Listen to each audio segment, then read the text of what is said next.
Hi hello எல்லாருக்கும் வணக்கம் and welcome back to our channel. நடிகை லக்ஷ்மி மேனன் இருக்காங்கல்ல, எர்ணாகுளம் வடக்கில் இருக்க ஒரு பிரபலமான பாரில் அவங்களுடைய தோழிகள் மற்றும் தோழர்களுடன் சேர்ந்து உச்சக்கட்ட போதையில் ஒரு ஐடி ஊழியர்கிட்ட தகராறில் ஈடுபட்டிருக்காங்க.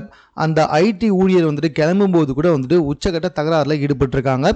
லக்ஷ்மி மேனன் தான் இதுக்கு மூல காரணம் அப்படின்னு சொல்லப்பட்டிருக்கு. ஏன்னா அவர் காரை எடுத்துகிட்டு போகும்போது முன்னாடி, அதாவது கார் முன்னாடி போயிட்டு அந்த இடத்துல அவரை பயமுறுத்துற மாதிரி பண்ணியிருக்காங்க. ரெண்டாவது, அவங்க தோழிகள் எல்லாருமே அவரை அடிக்க பாய்ந்திருக்காங்க. இது எல்லாத்துக்கும் மேலே அவர் கடத்தப்பட்டு அவரை அடிச்சிருக்காங்க அப்படின்ற மாதிரி எர்ணாகுளம் வடக்கு காவல் நிலையத்தில் புகார் கொடுத்திருக்காரு. இந்த புகாரின் அடிப்படையில் லக்ஷ்மி மேனன் கூட சேர்ந்து சரக்கடிச்ச அவங்க 3 தோழிகளை கைது செய்திருக்காங்க காவல்துறையினர். ஆனால் லக்ஷ்மி மேனன் அவர்கள் ஆப்ஸ் கொண்டாயிட்டாங்க. தற்போது அவங்கள தேடி வந்துகிட்டு இருக்காங்களாம் காவல்துறையினர். அவங்க எங்க இருக்காங்க அப்படின்னு சொல்லிட்டு அவங்க நெருங்கின உறவினர்கள் வீட்டுக்கிட்ட எல்லாம் போய் தேடி பார்த்து வந்துகிட்டு இருக்காங்களாம் காவல்துறையினர். இதனால கேரளாவிலே ஒரு மிகப்பெரிய அதிர்ச்சி ஏற்படுத்திருக்கு. ஏன்னா ஒரு பிரபலமான நடிகை லக்ஷ்மி மேனன் தமிழில் மட்டும் இல்லை, தெலுங்கு கேரளாவில் கூட தான். ஸோ அப்படி இருக்கும் பட்சத்தில் அவங்க இப்படி பயங்கரமாக குடிச்சிட்டு நடு ரோட்டில் கலவரம் பண்ண வீடியோ சமூக வலைத்தளத்தில் ரொம்ப வைரலாக பகிரப்பட்டு வந்துட்டுருக்கு. இது தமிழ்நாட்டிலுமே ஒரு மிகப்பெரிய அதிர்ச்சி அலைகளை ஏற்படுத்தியிருக்கு. இப்போ வரைக்கும் லக்ஷ்மி மேனனை கைது செய்யப்படலையாம். அவங்க தலைமறைவாகத்தான் இருக்காங்களாம்.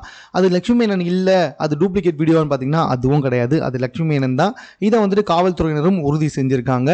மேலும் எப்போ வேணாலும் லக்ஷ்மி மேனன் அவர்கள் கைது செய்யப்படலாம் அப்படின்ற செய்தியும் காவல்துறை தற்போது கொடுத்துருக்காங்க. இந்த விஷயம் தான் தற்போது சமூக வலைத்தளத்தில் ஒரு மிகப்பெரிய அதிர்ச்சியை ஏற்படுத்தியிருக்கு அப்படின்னு சொல்லலாம்.